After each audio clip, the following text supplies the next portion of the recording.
මහා කරුණාවෙන්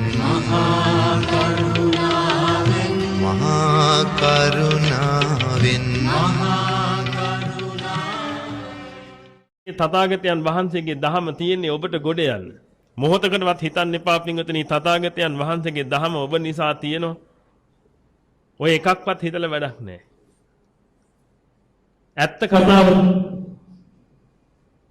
ඇත්ත කතාව තමයි ඔබට ගොඩ යන්න තියෙන දහම. ඔබ ඒක හරියට අඳුනගත්තේ නැත්තම් ඔබට ගොඩ යන්න වෙන්නේ නැහැ. ඔබට සිද්ධ වෙන්නේ පින්වතුනි මැරිලා කුණු පෙරේතෙක් වෙන විතරයි අන්තිමට. ඔබගේ ආච්චිට 100ට වෙච්ච දේම ඔබටත් වෙනවා ඒ කාන්තේම පින්වතුනි. ඒක මහ භයානක තැන. ඒකයි මේවා මේ ඔබට තේරුම් කරන්නේ. ඒකයි මේ ඉන්න මේ ස්වාමින් වහන්සේලා මේ උත්තරීතර ප්‍රවෘජාවටපත් උනේ මේ සසරෙන් නිදහස් වෙන්න. ලේසි පහසු තැනක නෙමෙයි අපි මේ ඉන්නේ. සතර අපායට වැටෙන්න බලාගෙන ඉන්නවා කියන එක පින්විතනේ ලේසි පහසු දෙයක් නෙමෙයි. මිනිස්සුන්ට මේවා තේරෙන්නේ නැහැ. මොකද මිනිස්සු මේව ගැන පින්විතනේ බින්දු මාත්‍රයක්වත් හොයන්නේ නැති නිසා. මිනිස්සුන්ගේ හිතේ පින්විතනේ සල්ලි ටිකක් කොහෙන් හරි හම්බ කරගත්තා නම් ඒ සල්ලි ටික තියාගෙන වැජබිලා ඉන්න පුළුවන් කියලා. දැන් මම ඔබගෙන් ප්‍රශ්න ටිකක් අහන්නම් මට මේවට උත්තර දෙන්න. ඔබට අද ওই ලස්සන රූපශ්‍රීයක් ලැබිලා තියෙනවා. එහෙනම් ඔබට ලස්සන රූපශ්‍රීයක් ලැබිලා තියෙනවා. ඔබට පින්විතනේ හිඟානෝකා ඉන්න පුළුවන් මට්ටමේ ධන දාන්න භවභෝග සම්පත්තියක් ලැබිලා තියෙනවා. මේ හැම දෙයක්ම යාන වාහන ආදී වශයෙන් දේවලුත් ලැබිලා තියෙනවා. මම අහන පළවෙනි ප්‍රශ්නේ තමයි මේ පින්විතනේ ඔබගේ පිනට ලැබිච්ච ඒවද නැද්ද? ඔබ එකගයි දෙයකට බයිනත් උත්තර දෙන්න දැන්. දැන් ඔබට ලොකු වැඩක් තියෙනවා මං කිව්වේ මාත් එක්ක කතා කරන්න ඕනේ ඔබගේ ජීවිත අත්දැකීම් එක හොඳට මේව මෙනෙහි කරන්න ඕනේ. නැතුව වැඩක් නැහැ. නැත්නම් ඔබත් එකයි බල්ලොත් එකයි. ඉතින් දැම්ම බල්ලෝ වගේ වෙන්න හදන්න එපා. මැරුණට පස්සේ මේක වෙන්න තියෙන්නේ. ආයි කතා දෙකක් නෑ පින්ගදනේ ඒකේ. මැරිලා බලන්න මං කියනට බොරු නෑ. එක්ක පෙරේතෙක් එක්ක තිරිසනෙක්. කිසි කතා දෙකක් නෑ. මම කියපුවා මේ තථාගතයන් වහන්සේගේ දේශනාව. තථාගතයන් වහන්සේගේ දේශනාව කියවල බලන්න සංයුත්ත නිකායේ තුන්වෙනි පොත කියවල බලන්න. එතකොට අහුවේ. ආදිත්ත පරියාය සූත්‍රය. යමෙක් රූපේ කාමයටපත් වෙලා රූපයක් දැකලා ඒ රූප කාමයට මත් වෙලා ඉවර වෙලා ආන් ඒ රූප කාමයේ තියෙන වෙලාවේ මලොත් එක්ක තිරිසනෙක් වෙනවා එක්ක පෙරේතෙක් වෙනවා. ශබ්දයකට වහල් වෙලා ඉන්න වෙලාවට මලොත් එක්ක තිරිසනෙක් වෙනවා එක්ක පෙරේතෙක් වෙනවා. දැන් ලේසිද වැඩි? රසයකට වහල් වෙලා ඉන්න වෙලාවක මලොත් එක්ක තිරිසනෙක් වෙනවා එක්ක පෙරේතෙක් වෙනවා. දැන් ඔබ මැරෙන වෙලාවේ මොකකට වහල් වෙලාද ඉන්නේ? දහමට වහල් වෙලාද? සතර සතිපට්ඨානෙ කියෝ දින්නේ. ඈ? මැරෙන වෙලාවේ? එහෙනම් මැරෙන වෙලාවේ පිඟුතුනේ ඔය පහෙන් එකක් තමයි හැමතිස්සෙම වහල් භාවයටපත් වෙලා කටයුතු කරන්නේ. ඉතින් මැරිච් එක ආයි පෙරේතය වෙන එක අහන්න දෙයක් නැහැ. ඔබ දැකලා නැද්ද පිඟුතුනේ පාරක් ගානේ පෙරේත තටු තියලා තියෙන්නේ? අද අපි එනකොට දැක්ක මහා පාර එකක් තියලා තියෙනවා. මහා පාර මැද්දේ එකක් තියලා තියෙනවා. ඒ තටුව ගෙන ආපේ උන්ට අමතක කියලා පොඩ්ඩ අයිනෙන් හරි තියන්න ඒක මහා පාර මැද්දේ තියලා ගිහිල්ලා. මට නම් පිඟුතුනේ ඇඟ හිරිවැල්ල යනවා ඒ පෙරේත තටුවක් දැක්කට පස්සේ. ඇයි ඒ? මේ කාගේ හරි අම්මෙක් නේද ඔය? කාගේ හරි තාත්තෙක් නේද ඔය? ඉතින් ඔබගේ චරිතෙත් ওই ටිකම නෙමෙයිද? ඒ මැරිච් එකව පිඟුතුනේ බන්ධනයට ගත්තට පස්සේ මේ බන්ධනයෙන් නිදහස් වෙන්නේ යම් දවසක. මෛත්‍රී බුදුරජාණන් වහන්සේ ලෝකේ පහළ වෙන වෙලාවේ බන්ධනෙන් නිදහස් වෙන්නේ. එතකම් අර මහ මුහුදට වෙලා ඉන්න ඕනේ පිඟුදේ බෝතලේ ඇස්සේ. ලේසි පහසු වැඩ නෙමෙයි ඔය. නමුත් ඔබ පෙරේතයා වුණාට පස්සේ පිඟුදෙන එතනින් එහාට ගෙදර ඉන්නේ උන්ට ජීවත් වෙන්න බෑ පෙරේතෙක් එක්ක. ඒක නිසා ගෙදර ඉන්න එකාට සිද්ධ වෙනවා කට්ටඩියක් ගෙනල්ලි ඉවරලා ඕක බන්දලා දාලා ඕක ගිහින් මහ මුහුදේ හෙලන්න. ඒකයි ඔබට කියන්නේ පිඟුදෙනි පුළුවන් තරමින් බේරෙන්න උත්සාහ කරන්න කියලා මේ වෙයි. එහෙනම් දැන් මම අහන ප්‍රශ්න වලට හොඳට උත්තර දෙන්න. මේ පොඩි වෙලාව උපයෝගී කරගන්න පිඟුදෙනි ඔබගේ ජීවිත වෙනස් කරගන්න. වෙන කිසි දෙයක් නෙමෙයි. මේ උත්තමයන් වහන්සේලා මේ පෞරුජාදීවිටපත් වෙලා තියෙන ලේසියෙන් පහසුවෙන් නෙමෙයි. හොඳ ධර්මාවබෝධයක් එක්ක. මෙතන ඉන්නවා එක අම්මේ තාත්තෙක් තමන්ගේ දරුවෝ 3 දෙනාම මේ ශාසනයට පූජා කරපු. දරුවෝ 3 දෙනාම ශාසනයට පූජා කළා. ඒ අම්මයි තාත්තයිත් පැවිදි වෙන්න බලාගෙන ඉන්නේ. ලේසි පහසු දෙයක්ද? මොනතරම් ධර්මාවබෝධයකටපත් වෙලාද කියලා හිතලා බලන්න. බුද්ධ රක්කිත හාමුදුරුවෝ, ධම්ම රක්කිත හාමුදුරුවෝ, සංඝ රක්කිත හාමුදුරුවෝ කියන්නේ එකම පවුලේ සහෝදරයෝ 3 දෙනා. ප්‍රවෘජාවටපත් උනේ. ලේසි පහසු දෙයක් නෙමෙයි. ඒ අම්මයි තාත්තයිත් බලන් ඉන්න පිඟුතුනේ ප්‍රවෘජාවටපත් වෙන්න. එහෙනම් නිකමන හිතලා බලන්න පිටුතුනේ මේ මහා ධන කුවේරිය හොඳට සල්ලි භාගේ තියෙන මිනිස්සු. මොකොත් කිසි අඩුවක් නැහැ හොඳට අධ්‍යාපනයේ තියෙන තිබිච්ච දරුවෝ. හොඳ අධ්‍යාපනයක් ලැබලා හිටපු දරුවෝ. අපිට තේරෙනවනේ ඇසුරු කරද්දී. ගාතාවක් දෙපාරක් කියනකොට කටපාඩම් හිටින තරමට බොහෝම දක්ෂ දරුවෝ. දැන් නිගමන හිතලා බලන්න පිටුතුනේ මේ අවබෝධය කියන එක මොකක්ද කියන්නේ. ඒකයි මම මේ ඔබට මේක තේරුම් කරන්න හදන්නේ මේ අවබෝධය ගැන. ඔන්න එහෙනම් දැන් මට උත්තර දෙන්න මේ අහන ප්‍රශ්නෙට. ඔබට ඔය ලස්සන රූසපුව ඔය තියෙන ධන දාන්‍ය භවභෝග සප සම්පatti ඔය ආදී වශයෙන් දේවල් පිටුතුනේ ඔබට ලැබුණේ පෙර කරපු පින නිසාද නැද්ද? පෙර කරපු පින නිසා. ඒක හැමෝම එකගයිද? පෙර කරපු පුණ්‍ය ශක්තිය නිසා පිටුතුනේ ඔබට ඔන්න ඔය කියන දේ ලැබුණා. දැන් එකගයි මේකට. හරි. එහෙනම් පිටුතුනේ මට කියන්න ඔබ ඔය පෙර කරපු පුණ්‍ය ශක්තිය වළඳද්දී ඔය පෙර කරපු පුණ්‍ය ශක්තිය දවසින් දවස ඒක පාවිච්චි කරනවා. ඔයක පාවිච්චි කරනකොට පිටුතුනේ ඔය පුණ්‍ය ශක්තිය ඉවර වෙනවද නැද්ද? ඉවර වෙනවා. ඔබට මොලයක් බුද්ධියක් තියෙනවා නම් පිටුතුනේ ඔබට තේරෙනවා නම් ඔය පුණ්‍ය ශක්තිය දවසින් දවස ගණිත ඉවර වෙනවා කියලා. ඔය කියන එකට තව පින් රැස් කරන්න ඕනේ නැද්ද? ඕනේ නැද්ද? ඕනේ. එහෙනම් දැන් මේ ප්‍රශ්නෙට උත්තරයක් දෙන්න. ගන්න ඔබගේ එක දවසක් උදේ ඉඳලා හවස වෙනකම්. උදේ ඉඳලා හවස වෙනකම් එක දවසක් අරගෙන ඔබ මට කියන්න පරණ පින් කන්න කොච්චර කල් ගත කරනවද? අලුත් පින් රැස් කරන්න කොච්චර කාලයක් ගත කරනවද? එක දවසක් අරන් මට කියන්න. පොයේ දවස ගන්න එපා. ඒක විශේෂ දවසක් නේ. පොයේ දවස් අරන් කියයි මම පැය 8ක් එහෙම කරනවා කියලා. සාමාන්‍ය දවසක් අරන් මට කියන්න පිටුතුනි ඔබ කොච්චර කාලයක් ගත කරනවද කියලා. පරණ පින් කන්න අලුත් පින් රැස් කරන්න කොච්චර කාලයක්. ඇත්තම කිව්වොත් එහෙම පිටුතුනි ඔබ දවසක එක විනාඩි 5ක් ගත කරන්න නැතුව ඇති පිටුතුනි අලුත් පින් පුරවන්න. ඉතින් ඔබට වෙන්න තියෙන උරුමය ඔබට තේරෙන්නේ නැද්ද? රොකට් සයන්ස් කතා කරනෝනේ මම බොහොම සරල දෙයක් ඔබට කියන්නේ ඔබගේ අත්දැකීම් වලින් බලන්න. ඔබ උදේ නැගිට මොහොතේ ඉඳලා අපි හිතමු පැය 8ක් ඔබ නිදා ගන්නවා. හරි තාම පැය 16ක් තියෙනවා. ඔය පැය 16 පින්වතුනි ඔබගේ මතු අනාගතයේ උදෙසා යම් පුණ්‍ය ශක්තියක් රැස් කිරීම උදෙසා ඔබ මොනවද කරන්න කියලා හිතලා බලන්න. පින්වතුනි මේ මනුස්ස ජීවිතයේ තියෙන අවුරුදු 60යි. ඒක වඩා තව පොඩ්ඩක් හරි එහාට ගියා නම් මේ දැන් නම් යන්තම් ඉඳී පින්වතුනි හැරෙමිටියෙන් හරි. නමුත් ඔබ අවුරුදු 60 කාලේ යනකොට අපි අවුරුදු 60 කාලේ යනකොට පින්වතුනි අපිට ඉන්න හම් වෙන්නේ නැහැ කෙලින්. ඇඳවල හැදෙලා කුඩු වෙවි පණුව ගහ තමයි ඉන්න වෙන්නේ අපිට. මොකද අපි කාලා බීලා තියෙන දේවල් වල හැටියට. දැන්ට වයස ගාය නම් කොස්දෙස් පොලස් කාලා තියෙන ඉඳ යන්තම් අවුරුදු 70ක් 75ක් ඉඳී. නමුත් අපිට ඉන්න හම් වෙන්නේ ඒකෙන් අපි අවුරුදු 60 තියාගමු. එහෙනම් නිගමන හිතලා බලන්න පින්වතුනි මේ අවුරුදු 60ක මනුස්ස ජීවිතය ගෙවන්න ඔබ උදේ ඉඳලා රැ වෙනකම් කරන්නේ පරණ පින් වළඳන එක. ඉතින් පරණ පින් වළඳන ඔබට පින්වතුනි ඔය අවුරුදු 60 ගෙවිලා ගියාට පස්සේ මොකද්ද වෙන්නේ? පොඩ්ඩක් අපි මේව හිතන්න එපා පින්වතුනි. මොකද ඔබට මොලයක් තියෙනවා නේද ඉන්ෂුරන්ස් එකක් දාගන්න.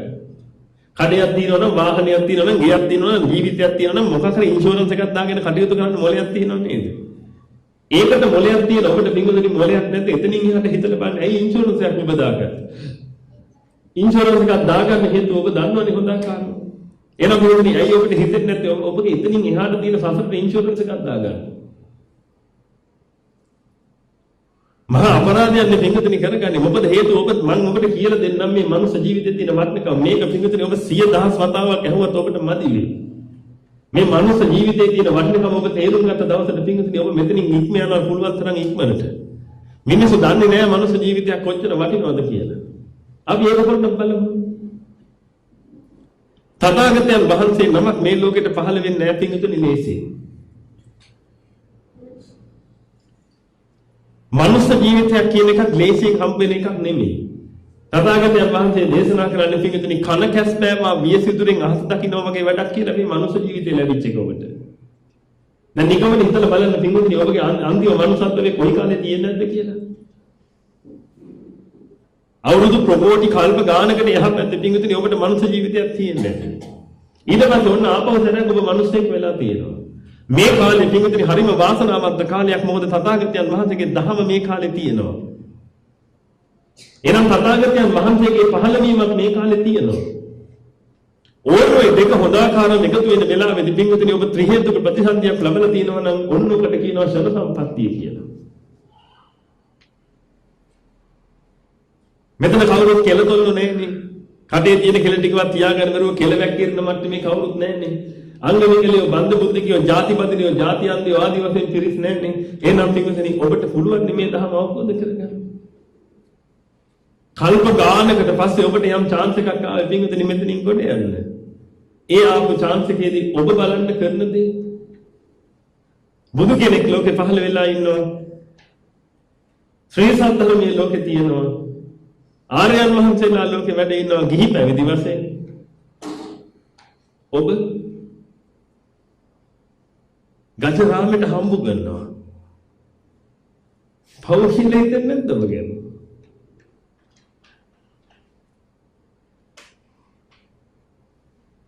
ඔය විශේෂයෙන් තරුණ පිරිස් මේවා ගැන පොඩ්ඩක් හිතලා බලන්න. බුදු කෙනෙක් ලෝකේ පහළ වෙලා. පහළ වුණේ කල්ප ගානකට පස්සේ වගේ හිතලා බලන්න. බුදු කෙනෙක් ලෝකේ පහළ වුණා. ඔබට මනුෂ්‍ය ජීවිතයක් ලැබුණා කල්ප ගානකට පස්සේ. උන්වහන්සේගේ ධර්මයක් තියෙනවා. කල්යාණ මිත්‍ර සම්පත්තිය දෙන්න පුළුවන් ආර්යයන් වහන්සේලාත් වැඩේ ඉන්නවා. ඔබ හම්බ කරනවා. ජීවිතේම හම්බ කරනවා. ජීවිතේ කාලය ඇතුළේ ඉන්න ජොලියේ ඉන්න පුළුවන් වෙන්නේ. එහා ගෙදර එකට වඩා තව මට පොඩ්ඩක් සල්ලි තිබ්බනම් හරි ෂෝක් කියලා හිතාගෙන. හොඳට ඉගෙනගෙන ඉන්න ලොකු මහත්මයෙක් වෙන්න කියලා හිතාගෙන. ඔබ කටයුතු කරනවා.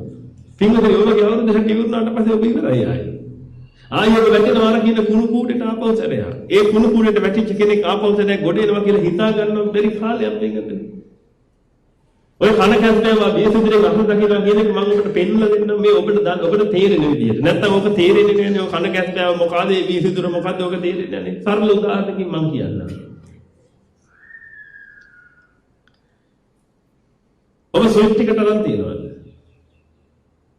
ඔය එක එක જાතිය ලොතරැයි ටිකට් තියෙන්නේ. ලොතරැයි ටිකට් එකේ පළවෙනි තෑග්ග ඇදිච්ච අතෝස්සන්න මට මෙතන ඉන්න.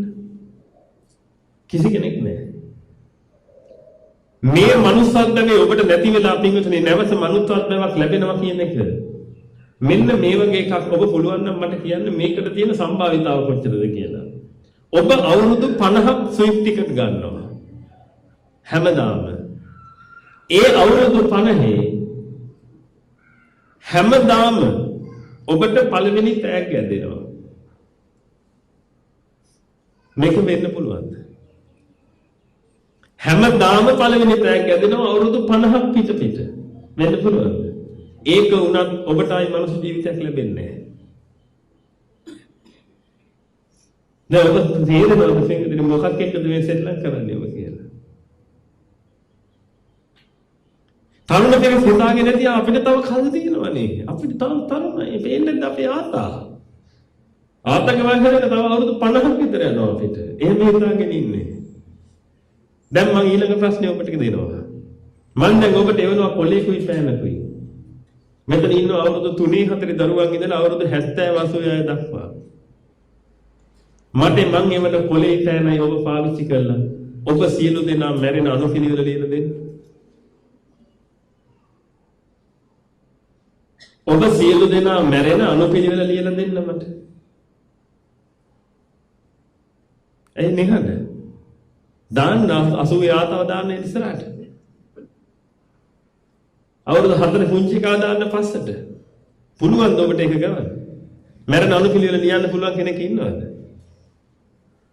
ඉතින් ඔබට බය හිතෙන්නේ නැද්ද පිටක? මට තේරෙන්නේ. ඇයි මේ මිනිස්සු නිකන් ඔහි ඉන්නවා?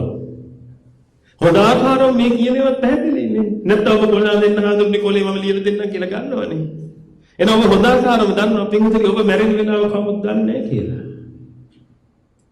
ඔබගේ ඉස්සරහ තියෙන පොල් ගහ ඔබට සාක්ෂි දෙනවා. උදේ නැගිට ගමන් යන්න පොල් ගහ ගාවට පොල් ගහ ඔබට පෙන්නනවා පින්විතේ එක්තරා කර්මස්ථානයක්. පොල් ගහ ඔබ පොල් ගහ ගාවට ගියාම පොල් ගහ ඔබට කතා කරලා කියයි මේ මිනිස්සයා බලපන් මගේ උඩ බලපන් මේලිච්ච කරවෙච්ච පොල් කොච්චර තියෙනවද කියලා. දැන් බලපන් බිම ඇටි කොච්චර වැටිලා තියෙනවද කියලා. එනම් පුදුමතනි ගහේ මේලිච්ච කරවෙච්ච පොල් ඉතුරු වෙද්දි ඇටි වැටෙන ඕනේ තරම්. එනම් මේ තරුණ පිරිස මොනවද මේ කරන්නේ? තව කල් තියනවා කියලා මොකද්ද ඔබට වෙ හිතෙන්නේ? ඔබ මලොත් ඔක්කොම ඉවරයිනේ පින්විතනේ. ඔබ සෙල්ලම් කරන්නේ ඒ ජීවිතෙත් එක්කනේ. ඔබ අතුරු යනවා වගේ වැඩකගෙන ඉන්නේ. ඔතනින් වැහුනොත් එහෙම පින්විතනේ ඔක්කොම ඉවරයිනේ. ආයේ මොකද ඔබ හදාගත්ත මෙට්ටයක් නැත්තම්. ඒකයි කියන්නේ පින්විතනේ සෝතාපන්න ඵලයේ පිහිටන්න කියලා පුළුවන් තරම්. පුළුවන් තරම් ධහමට හිත නැඹුරු කරගෙන ධහම මෙනෙහි කර කර ධර්මයේ ශ්‍රවණය කර කර පින්විතනේ සෝතාපන්න ඵලයේ පිහිටන්න කියලා. මොකද හේතුව පින්විතනේ මේ අවුරුදු 60 ගත කරන්න ජොලිය ගත කරන්න කියලා දසාවසලේ කල්ලිරලා කල්ප ගානක් අමු මහ නිරේ දුක් විඳින්න වෙනවා මිනිසුන්ට. මේ තත්ත්වෙ මිදෙන්න තමයි පින්විතනේ මේ ස්වාමීන් වහන්සේලා පෞරුජාවටපත් වෙලා තියෙන්නේ. නැත්නම් ඔබට හිතේ මොකද මේ ස්වාමී මොකටද මේ පත්මේ සුප්‍රයදී එන්නේ කියලා. තථාගතයන් වහන්සේගේ පිහිට ලබන්න. මේ කරුණ පිළිතුරට හිතන්න තව කාරණාවක් දෙන්න. ඔබ හිතන්න පිළිතුරේ ඔබ අඹ කන්න ගොඩක් ආසයි. අඹ කන්න ගොඩක් ආස ඔබට පිළිතුරේ අඹ ගහක් හම්බ වෙනකොට ඔබ මොකද කරන්නේ? අඹ ගහට නැගලා ඉවරලා හොඳට ඉඳගෙන ඉවරලා අර අඹ කඩ කනවා. තව එකෙක් එනවා අඹ කන්න ආස. මේකට ගස් නගින්න තේරෙන්නේ නැහැ. ඒක නිසා මේක මොකද කරන්නේ පින්වතුනි? පොරවක් අරගෙන ඉවරලා අර අඹ ගහ කපනවා යටින් මුලින්. ඔබ කොච්චර වෙලාවක් තව අඹ කයිද?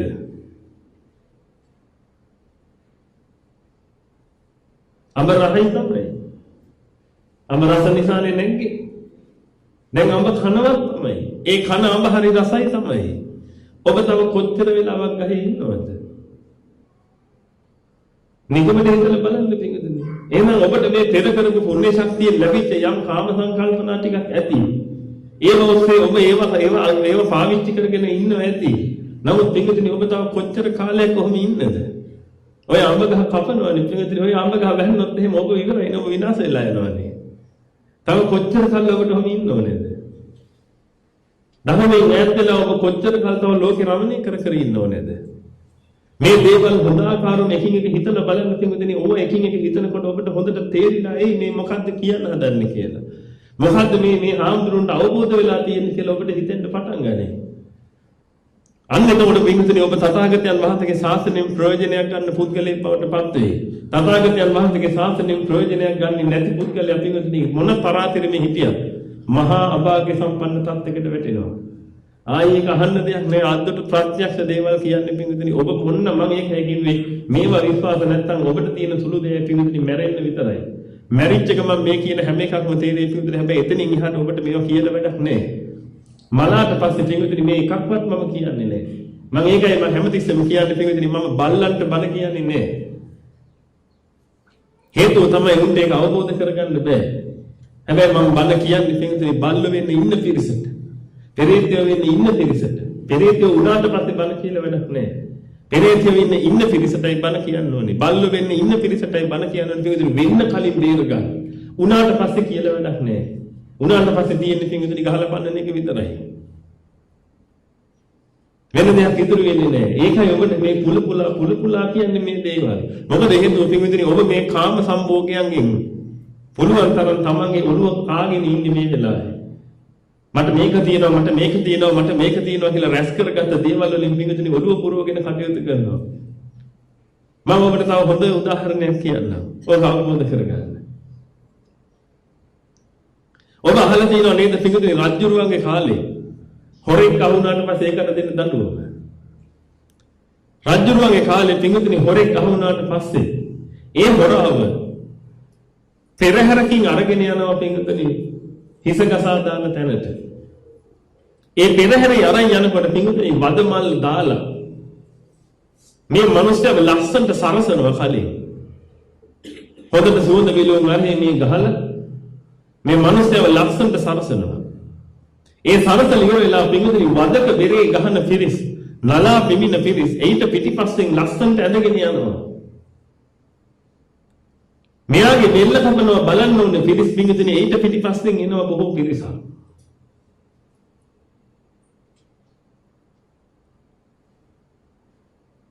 මේක මේ යන ගමන් මේක හිතනවා මේ පිරිස දැකලා ඉවර වෙලා. මේක අනිත් උන්ට කියනවා. මේ බලහන්කො මට තියෙනේවා. උඹලට නෑනේ මේ වදමල් මාල. උඹලට නෑනේ මේ සුවඳ. බලපංකො මගේ පිරිස පිටිපස්සෙන් එනවා මාව බෙර ගගහා අරන් යන්නේ. අර බලහන් පිටිපස්සෙන් එන පිරිස මගේ. දැන් මෙහෙම කියන එක පිටුතුනේ. ඔබට මොකද්ද දැනෙන්නේ මෙයා මෙහෙම කියන්නේ? මෙයාට මේ තියෙන පිරිවරින් ඇති පළක් තියනවද? පිරිවරක් නම් එනවා තමයි පිටිපස්සෙන්. ඔය පිරිවරින් ඇති පළක් තියනවද? උත්තර දෙන්න.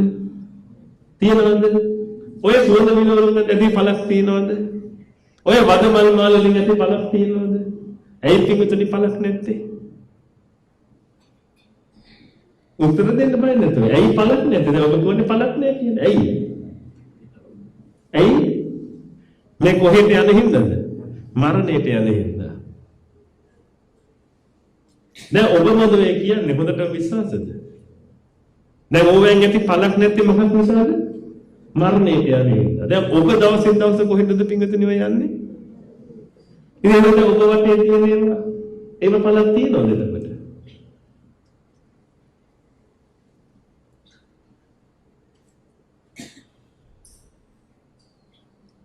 ඇයි පොඩ්ඩක් හිතලා බලන්න නැද්ද ඔය කරුණු ගැන? මම අමාරු දෙයක් නෙමෙයිනේ කිව්වේ. මං කියප එක බොරු නම් ඉතින් ඔබ බොරු කියලා කියනවනේ මේකට කලින්. අර මනුස්සයාටත් හිතෙනවා මේ බලහන්කො මගේ පිරිස කියලා. මාගාව තියෙන දේවල් බලපන් මේ වස්තු මගේ කරේ තියෙන මල් මාල ටික බලපන්. එහෙම හිතෙනවා. ඉතින් ඔබටත් එහෙම හිතෙන්නේ නැද්ද බලන්න. මේ බලහන් මට තියෙන ඉඩම් මේ බලහන් මේ කඩ කාමරේ මේ හන්දියේ මේ කඩ කාමර පේලින් මගේ බලන්න එහෙම හිතෙන්නේ නැද්ද? දැන් ඔබම කිව්වා අර මනුස්සයාට අර ඒ කිසි දෙයකින් පළක් නැහැ කියලා. මොකද ඒක මරණයට අරන් යන නිසා. ඉතින් දෙවියනි ඔබ හොඳ ආකාරයෙන් පිළිගන්න නේද? ඔබ දවසින් දවස කොහෙටද යන්නේ කියලා. මේ අද ඔබගේ අන්තිම දවසද කියලා ඔබ කොහොමද දන්නේ? අද නම් ඔබගේ අන්තිම දවස. මේ බණ ටික අහලා බහිනකොට පඩිය කකුල් පැටලලා වැන්න ගම ඔළුව බෙදෙන මැරිලා තමයි වැටුනේ.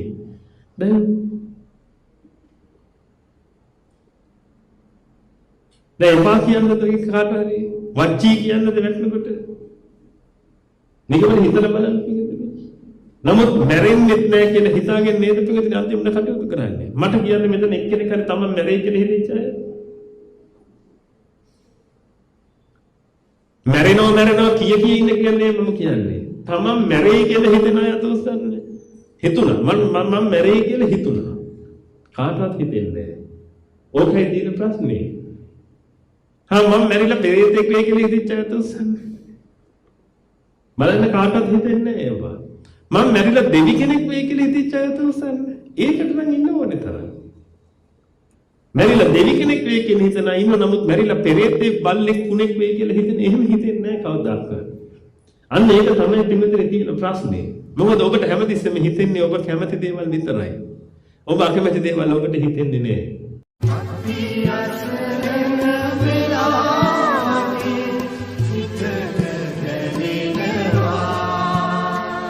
බුදු